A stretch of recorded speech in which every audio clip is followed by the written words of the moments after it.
masuk keluar sampai 2022 baik lagi posisi langsung ambil jadi marketing manager.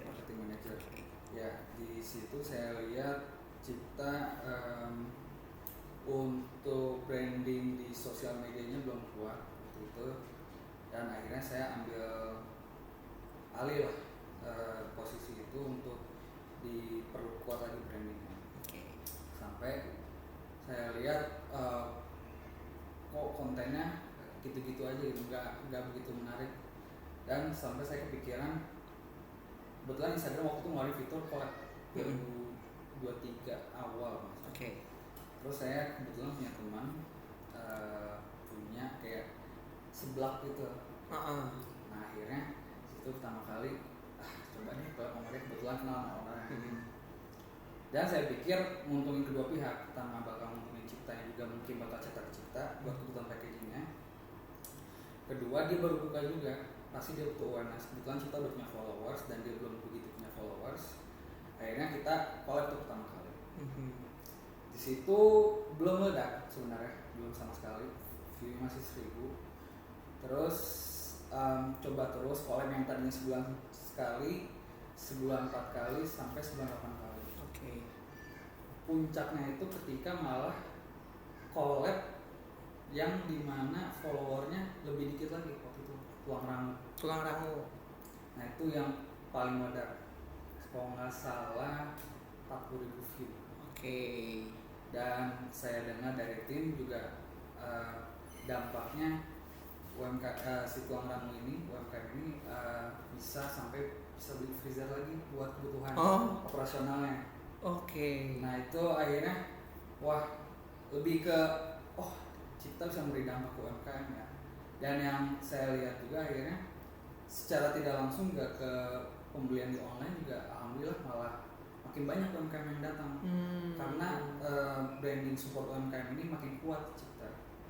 So I think ya udah kita terusin terus sampai ini udah berjalan setahun lebih. Berarti kapan tuh mulainya, dari bulan kalau nggak salah 2023 Desember. Oke, udah setahun lebih ya. Setahun lebih. Total udah 100 UMKM juga udah. Okay. Udah 100 UMKM. Dan akhirnya sekarang kalau dilihat secara pendapatan udah mungkin 50% dari UMKM. Sisanya tuh konsumen umum dan industri. Berarti awalnya program support UMKM ini nggak sengaja ya? Karena ngelihat ada fitur Instagram collab, betul. Itu makanya kayak ya udah iseng-iseng nggak taunya jadi program gitu. Betul. Tapi kenapa sih Cipta Grafika ini kalau saya lihat di bio Instagramnya, di bio TikToknya, itu tuh mengklaim bahwa percetakan yang support dengan UMKM gitu, UMKM naik kelas. Ada apa dengan UMKM? Iya, kalau dilihat mungkin Karawang cukup tertinggal dibanding kota-kota lain kayak mungkin Bandung ataupun Jakarta. Dan UMKM ini perlu awareness-nya perlu dinaikin. Okay. Bikin naik kelas ini nggak hanya secara sosial media tapi packagingnya. Jadi tim kita juga tiap visit alhamdulillah dikasih arahan sama tim tuh untuk coba kasih guidance buat teman-teman UMKM kalau packaging itu yang bagus seperti apa. Terus juga kebutuhan marketing di tempat itu seperti apa, entah text banner, roll banner, dan lain-lain. Terus buku menunya mungkin bisa lebih baik. Gitu. Akhirnya di situ naik kelas itu mungkin banyak orang yang nggak tahu gimana caranya UMKM bisa lebih baik dalam mempromosikan barangnya. Jadi kayak Cipta Grafika itu membantu dalam kayak produknya, kayak packagingnya mungkin ya banner-banner tadi. Betul. Terus juga membantu dalam sisi kontennya juga ya, pemasarannya mereka. Oke. Sebenarnya Cipta Grafika ini selain UMKM, apakah target pasarnya itu cuma khusus UMKM doang atau udah siapa aja sih sebenarnya target pasarnya Cipta Grafika? Sebenarnya di tahap shifting ya sekarang tuh kalau saya perhatiin. Yang awalnya itu malah agen undangan awalnya. Dulu tuh kami sampai punya 1000 member, 1000 agen bisa dibilang. Oke. Karena waktu itu belum ada undangan digital. Nah, ketika COVID ya terutama mulai tuh undangan digital makin banyak. Dan emang secara cost lebih murah ya pastinya, nggak perlu nyetak sampai jutaan segala macam. Nah di situ akhirnya dari sebenarnya itu COVID itu menciptakan ribuan UMKM. Oke. Di situ akhirnya ada potensi kita harus adaptasi ya dengan keadaan apapun ya. Akhirnya dilihat kayaknya target market selanjutnya adalah UMKM. Ya situ mulai dari agen undangan jadi ke UMKM. Tapi kalau ditanya customer itu aja ada industri, ada agen undangan masih ada tapi makin dikit ya. Oke. Biasanya buat ke pelosok-pelosok. Jumlah agen undangannya makin sedikit. Makin sedikit. Makanya yang tadinya ribuan mungkin sekarang belasan. Sejatuh itu. Oh, itu kira-kira karena benar-benar udah pada shifting ke undangan digital. Okay. Jadi orang yang pakai undangan digital tuh biasanya Gen Z, milenial, ataupun ya kurang lebih emang yang mau ngejar cost efficiency aja. Kalau yang nyetak undangan fisik malah agak menengah ke bawah atau yang kaya banget. Biasanya buat ajang kebanggaan buat kasih ke orang tua. Oke. Jadi undangan fisik tuh malah buat orang tua sekarang, bukan buat anak muda sama sekali. Kok bisa berubah kayak jauh perbedaannya antara yang di atas sama di bawah? Itu yang di atas seperti apa, yang di bawah seperti apa permintaannya kalau undangan fisik tuh? Nah, undangan fisik yang buat orang tua tuh biasanya malah yang harganya kemahalan mungkin. Jadi kayak tebel bahannya, terus ada bisa pop up undangannya. Nah itu tuh bahkan per undangannya bisa di atas 10.000. Oke. Jadi di custom gitu undangannya. Di custom. Sedangkan undangan yang murah banget itu per undangannya bisa 400 perak, 500 perak. Dimana itu buat menengah ke bawah tuh murah dan terjangkau. Oke. Dan orang-orang menengah ke bawah juga ya ada yang bisa dibilang yang nggak punya HP jadi dapat undangan fisik. Jadi masih kepake buat orang-orang seperti itu. Jadi masih bisa menjangkau berbagai segmen target pasar gitu ya. Iya, betul. Berarti tadi tuh awalnya Cipta Grafika itu agen undangan doang. Terus shifting karena ngelihat UMKM ini makin banyak, di situ ngelihat peluangnya, akhirnya merambah ke kebutuhan-kebutuhan UMKM juga. Iya, betul. Tapi dari awal itu belum ada kayak perbanneran kah atau A3 atau dulu kita ya sebenarnya bahasa Inggris ya spanduk itu banner. Cuma dulu tuh spanduknya masih tradisional. Nggak makin mesin cetak. Kayak gimana tuh? Dia kayak 3 warna itu sablon. Oh. Jadi berapa kali dicat gitu, RGB, red, green, and blue gitu. Nanti baru dapat warna. Jadi emang dulu tradisional dilukis dulu. Kasih gambarnya nanti dipas-pasi. Oh, digambar? Digambar, dikasih kayak pakai spidol. Oh, gitu. Unik ya, baru tahu ini aku sejujurnya. Awal-awal tuh kayak gitu percetakan. Karena dulu kita ngambil mesinnya. Itu mungkin tahun 90-an ya kalau saya dengar ceritanya. 90. Oh iya, ngomong-ngomong tahun 90-an sebenarnya Cipta Grafika ini boleh dijelasin secara singkat aja kali ya, sejarahnya gitu. Dia Cipta itu berdiri tahun 94. Jadi owner ini berawal dari keisengan kegabutan dia tiap pulang kerja. Di garasi ada komputer nganggur. Terus dia belajar desain. Belajar desain pakai Corel Draw pertama kali. Belum ada Canva ya? Belum ada. Anak sekarang pakai Canva dengan berbagai ornamen dan elemen dan template yang gampang itu. Sekarang tapi pas tahun 94 itu benar-benar belajar dari buku Corel Draw. Nah di situ belum punya mesin, belum punya apa. Terus ownernya ini mikir ya udah deh coba layanin kebutuhan-kebutuhan yang orang mencetak percetakan, tapi dia nyetak di Jakarta. Oke. Jadi dia yang desain, nanti dia yang ke Jakarta. Terus setiap hari outsourcing sampai akhirnya punya modal untuk beli beli mesin, beli bahan modal buat kertas. Mesin apa tuh yang pertama kali dipunya? Itu dia, saya jujur gak inget ya. Cuma seingat saya tuh awal-awal malah mesin potong kertas. Mesin potong kertas? Belum mesin cetak. Oke. Nyetaknya masih di luar. Nah, tapi puncaknya itu pas ketika 2000, ini agak loncat ya. 2013 kalau nggak salah. Itu pertama kali beli mesin buat apa ya? Oh, Fuji Xerox. Ya, Fuji Xerox itu harganya waktu itu 2,5 miliar. Itu mesin apa tuh Fuji Xerox? Mesin A3. Mesin A3. Di situ baru akhirnya menghemat banget, nggak perlu ke Jakarta lagi. Di situ baru malah dari situ pertama kali kita mulai bisa buka 1 cabang, 2 cabang, sampai total tuh sekarang 5 cabang. 5 cabang di mana aja? Karawang 3, ada Galuh, di sini Geraha, sama di Tuparef gitu. Purwakarta 1 sama Cianjur 1. Oke. Total 5 cabang. Akhirnya alhamdulillah masing-masing, seingat saya masing-masing hampir punya mesin kecuali yang di Galuh. Kalau Galuh tuh fokusnya di industri. Oh, cabang yang di Galuh fokusnya di industri. Dia. Tapi kayak nerima ini juga nggak yang perorangan? Tetap umum, tetap terima, tapi ya buat menjalin ini aja ya, menjalin silaturahmi sama konsumen umum aja. Oke. Tapi fokusnya tetap di industri. Oke, sip. Berarti awalnya itu mesin yang dipunya adalah A3 ya? Iya. Sejak saat itu akhirnya bisa produksi sendiri. Betul. Bisa sampai buka cabang baru. Selama berarti berapa? 31 tahun Cipta Grafika berjalan, itu tuh apa aja sih permasalahan dan hambatannya? 31 tahun, ini kalau based on owner ceritanya ya. Pertama pastinya SDM ya. SDM. Dulu tuh kita sampai sempat punya bengkel buat reklame.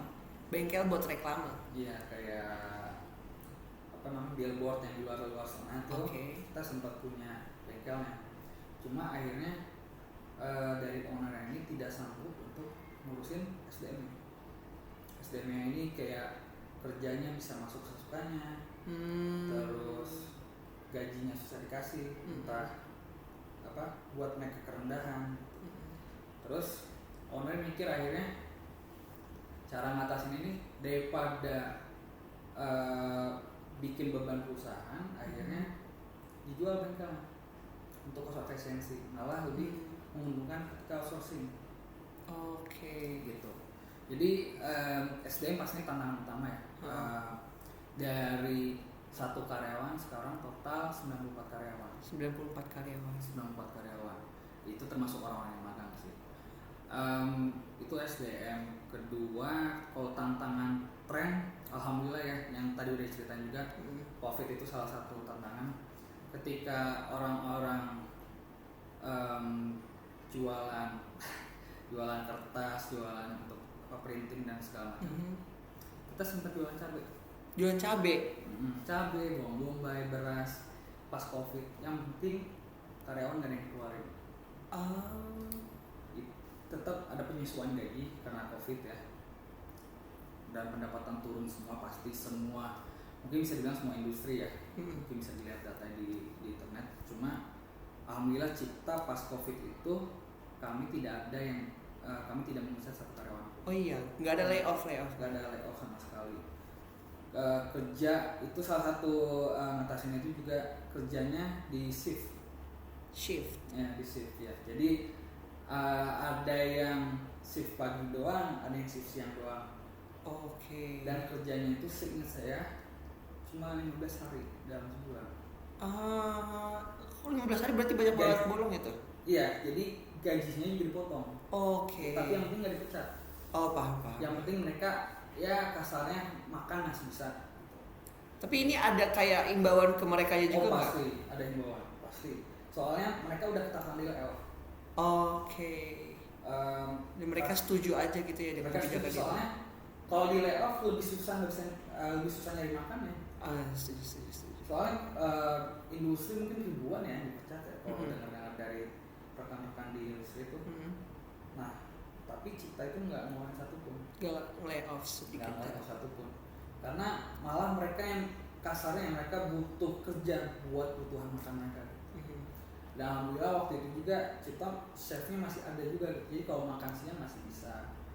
Sisanya ya dari gaji mereka gitu, makan di rumah tiap pulang kerja. kok bisa sih kepikiran waktu itu jualan cabe, bawang bombay, padahal percetakan loh. Emang nggak gengsi kah? Apa kayak belok banget itu banting setir kalau saya lihat. Kasarnya nih kalau udah apa pendapatan turun terus buat makan lah, ini buat bertahan hidup apapun harus dilakuin. Penting halal. Nah akhirnya ownernya kepikiran tiap karyawan masing-masing jualan bawang. Ada jualan bawang, ada jualan beras, ada jualan cabai, dan semuanya mau. Semuanya mau, sampai sempet gudang tuh penuh dengan bawang, bukan kertas. Unik ya percetakan, gudangnya isinya bawang. Iya, itu banyak banget. Juga percetakan waktu itu tutup. Banyak banget. Oke. Tapi alhamdulillah Cipta tetap bertahan. Tapi tetap ya kita ada printingnya juga. Oh iya. Tapi nggak, bawang ini ngebantu banget. Tapi waktu itu sempat menurun juga nggak percetakannya? Jadi lebih banyak dari mengandalkan si persayuran ini. Iya, turun pendapatan printingnya turun banget. Makanya bawang ini kasarnya buat nge-backup pendapatannya si percetakan ini. Nah, setelah itu gimana caranya biar printing ini bisa awakening lagi gitu? Alhamdulillah itu sih it's a matter of time ya. Jadi ketika COVID-nya mulai mereda, terus kita juga kencengin di online. Kencengin di online karena kan datang aja kita harus pakai masker. Banyak ya alat-alat. Banyak yang ketakutan datang ke toko. Akhirnya kita nge-pushnya di online, terutama di WhatsApp. Oke. Di situ akhirnya apalagi Grab ya, dibantu Grab ataupun Gojek itu buat ngirim barang ke industri, ke UMKM itu memudahkan banget. Di situ mungkin salah satu solusi yang cara mengatasi awakening ini buat bisa meningkatkan pendapatan. Tapi sebelumnya awalnya tuh emang udah ke online sebelum COVID atau belum? Sebelum COVID itu kita jualannya di Facebook. Nah itu di Facebook itu agennya cukup banyak waktu itu. Oke. Jualannya di Facebook. Tapi somehow ya mungkin karena Instagram ini mulai menyusul trennya Facebook, akhirnya Facebook itu Cipta udah gak begitu megang. Oke. Dan rata-rata yang ya mungkin teman-teman pada tahu juga di Facebook itu rata-rata orang tua. Iya. Iya kan? Zaman dulu banget ya orang tua. Iya. Dan akhirnya banyaknya sekarang datangnya ke Instagram penjualan. Nah itu berarti Instagram baru mulai dipegang tuh setelah COVID. Setelah COVID Instagram baru serius. Instagram, oke. Nah balik lagi ke program support UMKM tadi ya. Sebenarnya tujuan utama dari program support UMKM ini apa sih? Ya kan awalnya ya sejujurnya emang iseng kalau teman-teman ya. Cuma akhirnya pas melihat dampaknya seluas itu akhirnya tujuannya adalah kalau UMKM maju, saya yakin environment mendukung gitu. Terutama Cipta sebagai orang yang supportnya gitu. Jadi terlepas akhirnya mungkin ada yang cetak di tempat lain ya, ya mungkin itu dari rezeki masing-masing. Cuma saya yakin ketika konsumen itu didukung, itu bakal memberi dampak orang yang support. Oke. Dan yang saya bilang juga akhirnya kan 50% itu baik lagi sampai pendapatan online itu 50% dari UMKM. Itu cara menentukan UMKM yang diajak collab-nya bagaimana? Apakah tadi sempat di-mention kalau itu teman, terus juga ada yang walaupun bukan dari percetakan, bukan dari sini gitu konsumennya, itu gimana penentuannya? Pertama kan dari teman, terus kita lihat database, konsumen banyak nih UMKM, kita coba reach out buat kita support itu. Konsumen udah nyetak ke kita, kenapa kita support lagi? Ya biar mereka maju dengan pendapatan mereka lebih tinggi, pasti kebutuhan packagingnya bakal lebih tinggi lagi. Ujung-ujungnya insya Allah baik lagi. Oke. Jadi sebenarnya pure pengen ngembangin UMKM-nya. Ya kalau ada rezeki lebih mungkin mau nyetak di packaging kita ya alhamdulillah banget gitu. Jadi mutual benefit ya? Mutual benefit. Nah, kedua lihat di database konsumen, ketiga kayaknya dilihat di Instagram tuh apalagi ini ya kayak food vlogger Karawang ya. Kita lihat mereka suka di endorse sama UMKM di luar sana, terus kita lihat pas di review kok nggak nambah-nambah juga gitu. Akhirnya kita coba support nih orang-orang yang nggak begitu naik, ataupun ada yang naik juga kita tetap berusaha ambil juga. Cuma yang nggak naik itu kita coba reach out gitu. salah satunya tulang rangu walaupun nggak di endorse, kita waktu saya lupa deh awalnya tuh muncul di explore doang, terus kita reach out, akhirnya tulang rangu malah naik ketika kita collab. Akhirnya mulai cukup dikenal lah, akhirnya di situ mungkin titik baliknya Cipta tuh untuk masalah support UMKM ini. Oke, berarti ada satu trigger dari konten si tulang rangu ini, akhirnya Cipta Grafika makin fokus dengan konten ini gitu ya. Iya, wah ternyata memberi dampak ya. Gitu. Akhirnya ya jadi malah yang tadinya 4 UMKM per bulan sekarang 8 sampai 10 UMKM. Alhamdulillah. Itu medianya apa aja sih yang digunakan dalam program support UMKM ini? Instagram sama TikTok. Instagram dan TikTok. Nah, uniknya tuh Instagram tuh makanan cukup bagus, tapi ketika kita coba deh upload di TikTok, pas di TikTok ternyata peminatnya lebih besar. Kan emang fitur TikTok ini memudahkan untuk kontennya lebih mudah di-share, terutama konten repostnya, fitur repostnya. Yeah. Nah itu jadi ketika banyak yang nge-repost itu banyak non-follower yang melihat. Oke. Jadi akhirnya konten makanan kita, konten support UMKM yang khususnya F&B itu lebih lakunya di TikTok malah. Tapi di Instagram juga tetap besar. Tapi kalau saya lihat akhirnya di TikTok slightly better lah, lebih laku dikit. Tapi kita juga nggak fokus di F&B doang. Contoh terakhir tuh yang Ruang Guru Champions World ya. Nah itu tuh kontennya malah naik banget. Padahal kan dia kayak tempat bukan bermain, F&B, tempat bermain buat ya kalangan anak kecil ke dewasa ya. Malah di situ naik gitu. Yang bikin laku menurut saya tuh malah vlog. Ternyata di Instagram tuh yang vlog yang unik tuh lebih laku. Sedangkan pas kita upload ke TikTok malah tidak senaik di Instagram, lebih laku makanan. Dan di TikTok tuh ada fitur yang search yang biru itu muncul ketika di komen. Iya, di komennya ya. Iya, nah itu membantu banget makin viral. Itu kayak algoritmanya ngebacanya seperti itu ya. Di TikTok namanya seperti apa, di Instagram namanya seperti apa.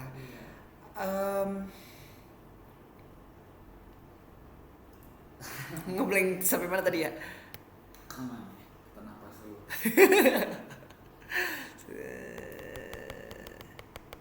Pesan utama yang ingin disampaikan dari program support UMKM ini? Pesan utama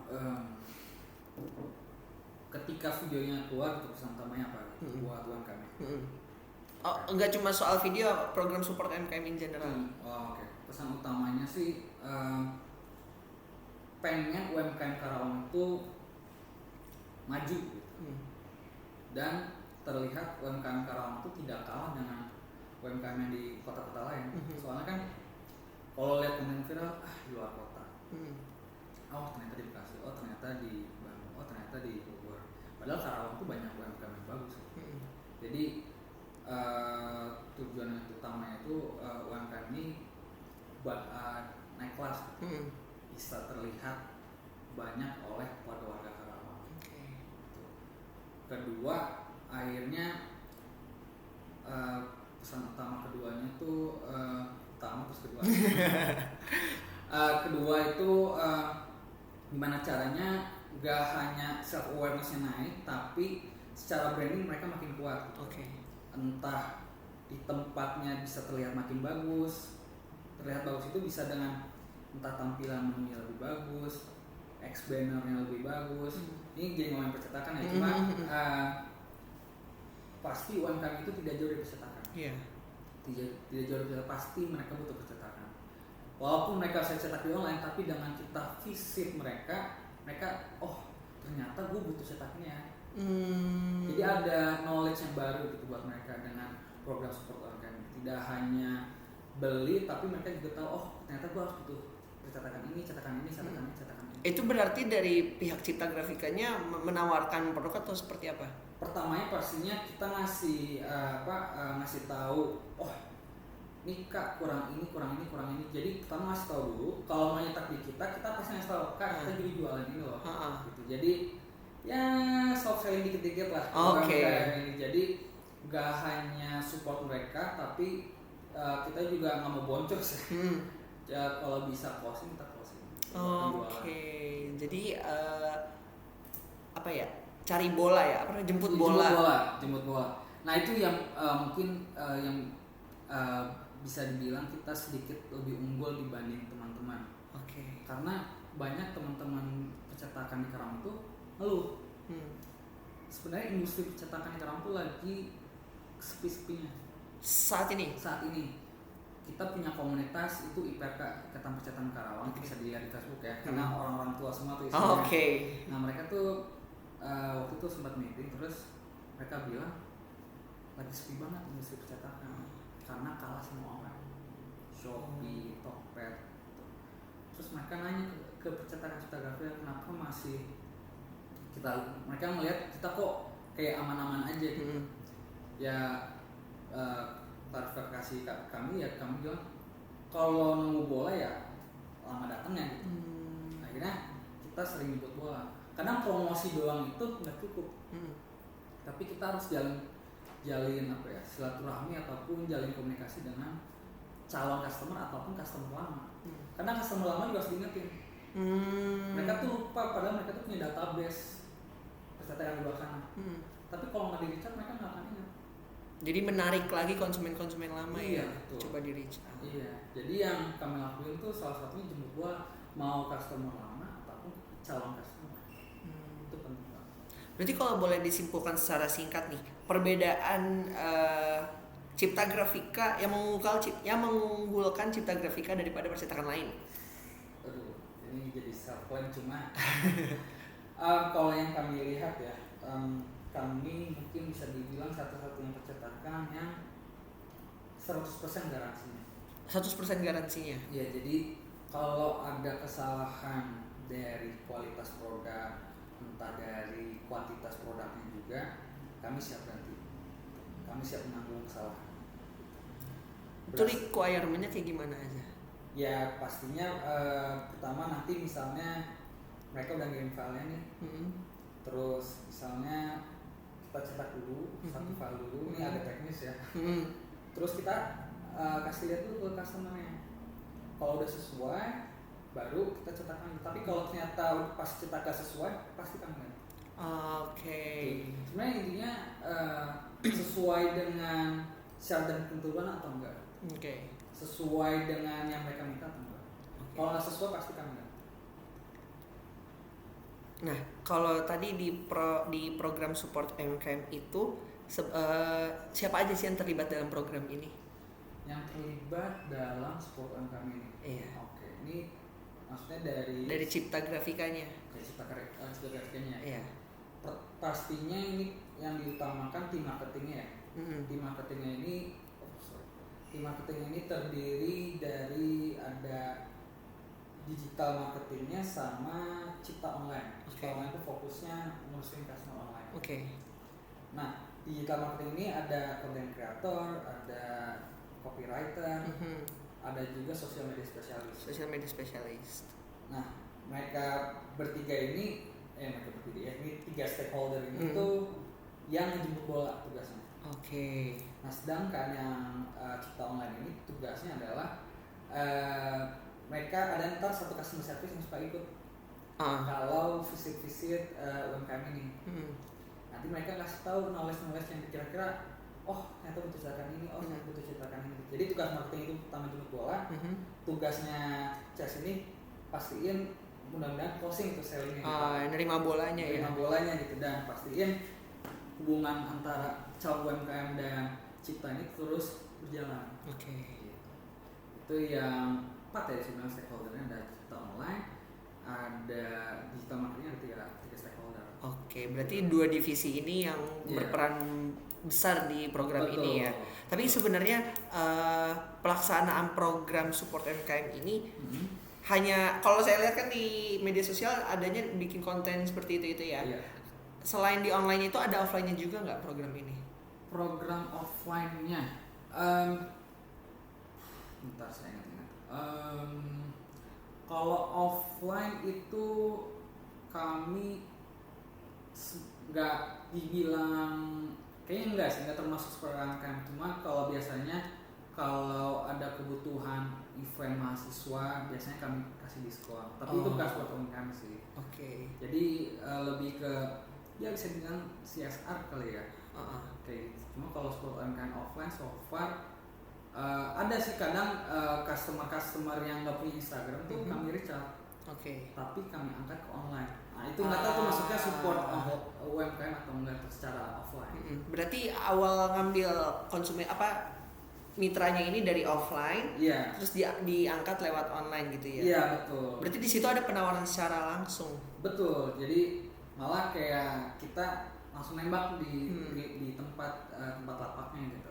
Mau dipromosikan atau enggak, dan itu gratis gitu. Kami tidak charge ini semua UMKM manapun ya, mau yang online atau offline, kita nggak ngecas sama sekali. Itu dalam pelaksanaan program ini tuh ada iklan berbayar gak sih? Maksudnya kita pas ngangkat kontennya gitu? Iya. Kita nggak memasang iklan sama sekali buat konten spot UMKM. Nggak sama sekali? Nggak sama sekali. Berarti semuanya organik? Organik, nggak ada kita masang iklan. Itu gimana dampak dari program ini terhadap perusahaan? Yang saya mention sebelumnya itu tuh akhirnya jangka panjang ya, mungkin awal-awal nggak langsung banyak UMKM yang nyetak cita, tapi sekarang tuh di tahun 2025 bisa dibilang 50% UMKM ini 50% pendapatan cipta online ini dari UMKM. Jadi itu dampaknya besar banget. Cukup berpengaruh ya, sangat berpengaruh. Sangat berpengaruh.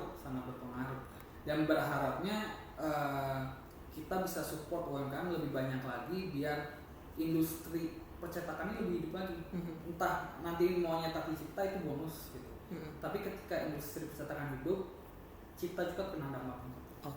Jadi mereka jadi ya tahu di pikiran mereka Cipta Grafika itu percetakan. Mungkin bisa ya memenuhi kebutuhannya UMKM ini ya. Betul. Caranya Cipta Grafika membangun hubungan baik lewat program ini. Pertama sih biasanya setelah kita nawarin buat diajak collab, kita jalan hubungan baik itu diawali dengan diskon. Iya, diskon awal tuh 15%, 40% saya lupa. Nah, ditawarin diskon 15% dulu, udah. Ketika tertarik, akhirnya cetak ke kita nih. Nah, biasanya ketika sudah beres, kami reach out lagi. Sekedar nanya apa kabar, buat ada lagi yang perlu di-select lagi atau enggak, atau ada yang bisa dibantu lagi atau enggak. Jadi sebenarnya sekedar chat sih cara silaturahminya, karena kita alhamdulillah punya database customer dan kita tahu jadwal kapan reach out-nya. Kita analisa dari ini customer ini biasanya cetaknya sebulan sekali. Ini customer ini cetak 3 minggu sekali. Nah, CS kami punya database seperti itu. Jadi kami tahu kapan harus reach out. Karena kan ada ya CS di luar sana seminggu sekali reach out, kayak perasaan gue belum butuh-butuh amat kalau reach out terus gitu. Nah, tapi kami punya database behavior customer ini seperti apa. Kapan-kapannya mereka order gitu ya. Betul. Berarti berarti siapa nih yang reach out si customer service, sorry. Customer service-nya ini melakukan kayak apa ya, personalized chat gitu kali ya? Betul. Tapi ya betul. Jadi nggak hanya reach out-nya secara template, tapi kita tahu customer ini karakternya seperti apa. Gitu. Entah ada family background-nya, entah keadaan restoran atau keadaan tokonya seperti apa gitu. Jadi pendekatannya harus secara personal. Berarti udah tahu dulu ya background-nya. Pernah bekerja sama nggak dengan komunitas mungkin atau media atau influencer Cipta Grafika? Dalam program support UMKM ini ya? Dalam program support UMKM ini ya. Sama influencer seingat saya nggak pernah. Sama komunitas saya lupa, ada satu komunitas kalau nggak salah yang komunitas thrift dulu tuh kalau nggak salah di Gramet.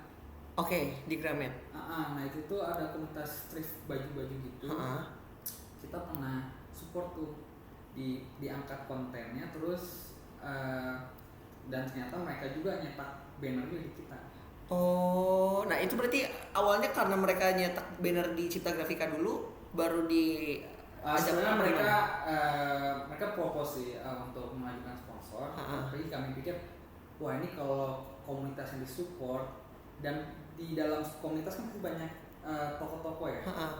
Nah di situ nanti awareness Cipta Grafika makin besar ketika mensupport komunitas ini. Akhirnya kami sponsorin lah dengan kasih potongan, gitu. Potongan buat nyetak cipta. Berarti itu dari apa ya? Sponsor dalam suatu event, akhirnya ada ini transaksi, terus akhirnya membantu mereka awareness semakin tinggi dan komunitasnya jadi mantap.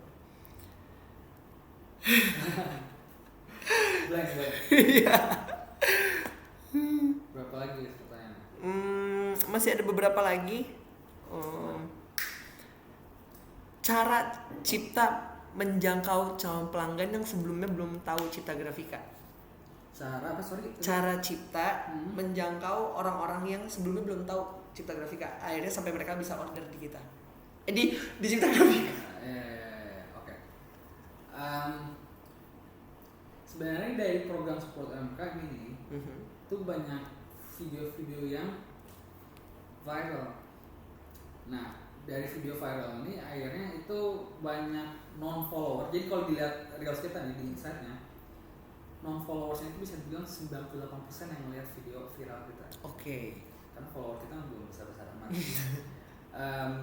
Tapi dari situ emang itu bentuk bentuk kami cara menjangkau non-follower ataupun customer-customer yang belum tahu Cipta. Nah, dari situ tuh ternyata Cipta itu support UMKM banget ya, sampai UMKM yang ada yang followernya kecil aja disupport gitu. Salah satunya tulang kami yang akhirnya berhasil, yaitu mereka bilang penjualannya naik sampai bisa beli freezer buat kebutuhan operasional mereka gitu. Dan apalagi ya selain itu, biasanya kita juga kasih referral ke ke customer yang rekomendasiin Cipta Grafika. Referral nih gimana sih? Kita kasih voucher 10% buat nanti bisa dapat potongan Cipta Grafika buat orang yang berhasil mempromosikan Cipta. Itu biasanya sih customer industri sih. Tapi kita juga nawarin ke customer biasa juga. Kalau mau nawarin ke UMKM nanti kita kasih referral. Dan bentuk apa itu referralnya? Nanti kertas, nanti kayak voucher 10%, nanti dapat potongan harga. Buat orang yang mempromosikan. Pernah ada menerapkan promo khusus gak sih pada para pelaku UMKM mungkin atau konsumen umum mungkin promo-promo? Kemarin sih kita tahun 2025 seingat saya udah ada 4 event. Nah di event ini selalu ada promo khusus untuk orang-orang yang ikut event. Dan rata-rata sih kami ngasih potongannya tuh 10-15% untuk customer ini. Jadi bagi-bagi voucher diskon gitu ya? Iya di event, dan eventnya kebanyakan sih entah gratis ataupun harganya sangat murah. Soalnya tujuan kami itu pertama ngasih edukasinya, kedua ya kalau bisa closing juga lagi-lagi bonus seperti itu. Tapi kalau untuk promosi khusus di program support UMKM ini seperti apa bentuknya? Sama seperti yang voucher yang ya biasanya UMKM pertama kali kami reach out tuh pasti kami kasih voucher. Itu mulai dari 10 sampai 15%. Potongan harga. Jadi tiap berapa menit aku ngeblank, maafin. Sebentar. Event udah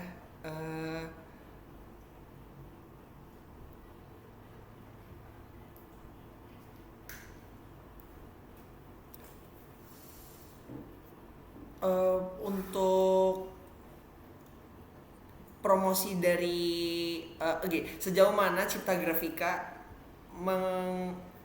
mengandalkan promosi mulut ke mulut? Mouth to mouth ya. Ini kalau dalam konteks support UMKM itu tidak begitu besar. Tapi kalau di industri ya gimana? Jadi program referral yang tadi saya mention sebelumnya itu malah berjalan bangetnya di industri. Jadi banyak orang purchasing industri ini yang merekomendasikan ke pabrik-pabrik lain. Cetak kita aja soalnya digaransi 100%. Soalnya nyetaknya cepat. Dan industri itu flow kerjanya kan cepat banget ya. Jadi banyak banget orderan-orderan yang urgent. Jadi kami juga harus siap sebagai stakeholder untuk bisa support nih industri-industri. Dari berjalannya program support MKM itu testimoni dari mereka seperti apa? Yang pertama itu testimoninya mereka bilang mereka tuh kalau nggak salah baru buka kayak 2 atau 3 minggu sih saya nggak begitu naik amat. Cuma pas kami pertama kali reach out tuh pas video sampai naik, mereka bilang dari situ penjualannya naik drastis. Dan mereka bilang cara kami bikin videonya ini unik. Jadi banyak video ini yang ditonton oleh follower ataupun non follower juga. Kedua sampai ada yang saya lupa UMKM yang di Peru, saya lupa namanya, sambal dadak atau apa gitu. Nah dia bilang nih Cipta Grafika manjur kalau promosi UMKM. Sampai bilang gitu. Terus berarti program support UMKM ini udah bisa dibilang ya mungkin kalau satu orang ada yang mungkin ada beberapa yang sudah sadar gitu kalau Cipta itu sangat support UMKM. Jadi mereka bahkan sampai akhirnya banyak yang nge-DM kami buat di review. Gitu. Jadi kayak dari UMKM ke UMKM itu mulut ke mulut minta tolong diminta di review malah ya. Betul. Jadi ternyata dampaknya besar ya, alhamdulillah. Tapi testimoni dari mereka UMKM ini di posting juga nggak? Testimoni ada yang diposting so far sih masih satu.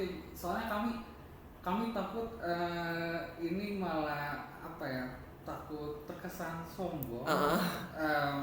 Ataupun takutnya juga malah ngambil makanannya food vlogger gitu. Ini testimoni Cipta tuh malah kenapa nggak fokus di percetakan aja gitu. Kok percetakan review makanan? Banyak banget sih teman-teman saya juga yang bilang kok percetakan pasti makanan. Jawabannya apa itu kalau ada pertanyaan kayak gitu? Emang pengen makan Pak.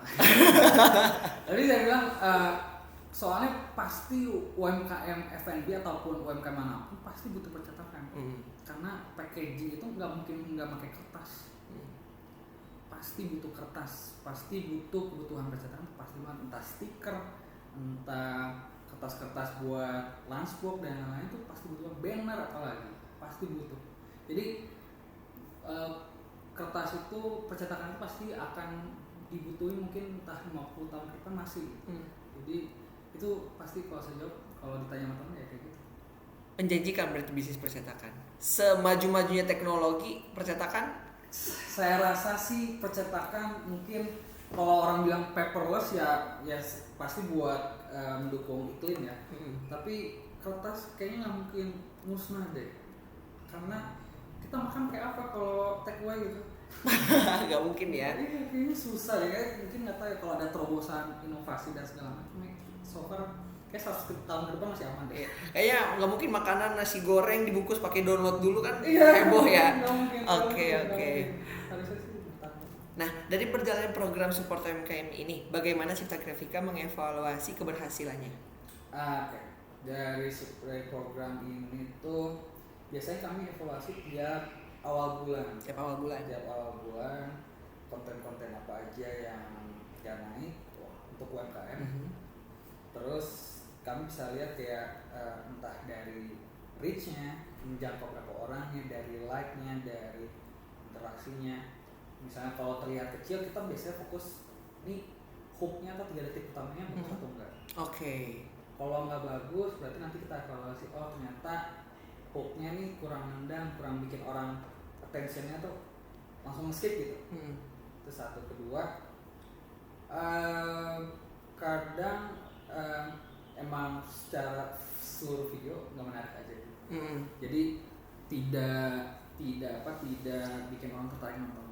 Ketiga, sebenarnya salah satu evaluasi yang bisa cukup baik tuh pas ketika kita fokus, lightingnya kurang. Sekecil lighting, akhirnya teman-teman di tim itu bilang ngajuin ke saya lightingnya kurang bagus. Pas lightingnya dibeli dan makanannya lebih lebih menggiurkan gitu ketika lightingnya bagus. Sejak saat itu juga malah konten kita makin bagus gitu. Jadi masukan-masukan dari teman-teman ini bikin konten-konten ini lebih baik. Oke, berarti indikatornya apa aja tuh yang mengukur efektivitas dari program ini? Kita misalnya kalau mulai dari kebutuhan sosial medianya itu biasanya dari berapa orang yang kita jangkau, dari reach-nya. Tapi kalau misal secara selling, nah kami itu di Instagram suka ada kayak Bitly di mana kalau diklik linknya itu ada auto message. Nah template-nya itu kami pakai buat indikator kami, berapa orang yang klik link itu di sosial media kami. Ketika tahu berapa orang yang ngechat, berarti kita tahu ternyata konten kita memberi dampak ke penjualan. Bitly ini ditaruhnya di bio Instagram. Di bio Instagram. Nanti ketahuan ternyata banyak yang ngechat. Gak hanya di bio sih, tapi kayak misal ada orang yang ngechat lewat DM Cipta Grafika di Instagram, itu kita memang udah bikin auto message juga dengan Bitly itu. Ketika mereka klik linknya, template message di WhatsApp bakal muncul. Berarti penjualan bakal terukur tuh ya, seberapa berpengaruh dari konten-konten ini. Betul. Nah jadi nanti ketahuan nih, yang pertama yang nonton video kita berapa, terus berapa orang yang pakai template chat itu berapa, dari template chat itu berapa orang yang akhirnya beli. Dari situ kita bisa analisa salahnya di tim marketing atau tim selling. Misalnya ternyata yang chat udah banyak, tapi tim CS-nya telat ngasih harga, telat respon, itu tuh ngaruh penjualan tuh. Jadi dari situ akhirnya kami tuh baru menemukan kurang lebih formula yang lebih baik tuh untuk menganalisa support anchor ini bagusnya seperti apa di evaluasi. Jadi kelihatan indikatornya itu salahnya di mananya ya, entah betul. Apa di marketingnya, atau apa pas di closingnya gitu ya. Betul. Ada ini enggak kayak rencana program support UMKM ini ke depannya? Pengembangannya mungkin seperti apa? Kemarin tuh kami sempat kepikiran kebanyakan UMKM yang kami review itu F&B ya. Sempat klinik kecantikan. Sempat klinik kecantikan, tapi videonya belum begitu bagus gitu. Mungkin karena kami belum tahu cara yang lebih baiknya.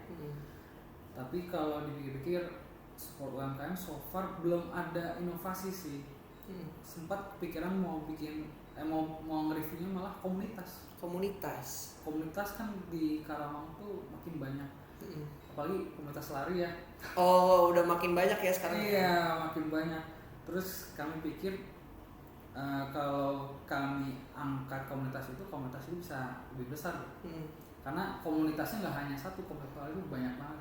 Komunitasnya nggak hanya komunitas lari, ada komunitas pembaca buku, ada komunitas sign yang buat orang disabilitas bisa ngomong, sign language juga ada komunitasnya. Kalau kami support kayaknya bisa terangkat tuh. Berarti nggak pengen merambah ke komunitas juga, nggak cuma UMKM. Pengennya komunitas, soalnya kalau UMKM doang kayak pengen ada hal baru aja gitu rasanya. Cuma ada kekhawatiran adalah apakah ini akan merusak algoritma atau enggak. Soalnya malah nanti dampaknya UMKM malah nggak naik gitu yang kami takuti. Jadi benar-benar kami harus hati-hati kalau mau bikin dua target, UMKM dan komunitas.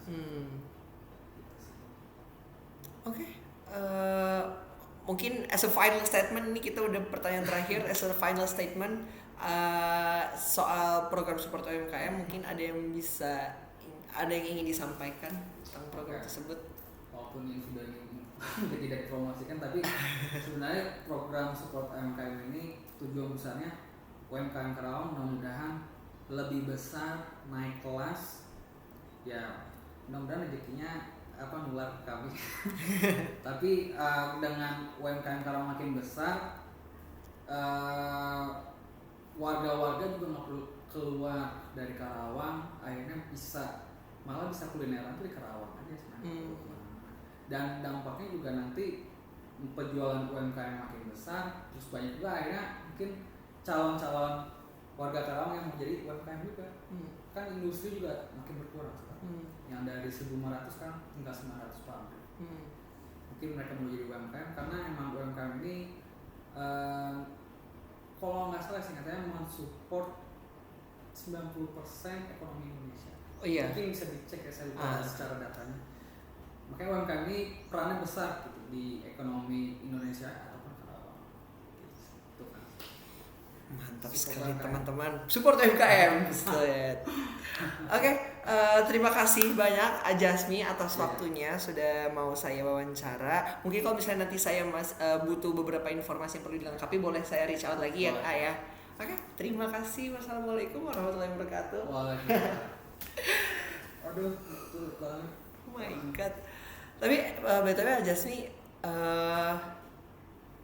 apa ya?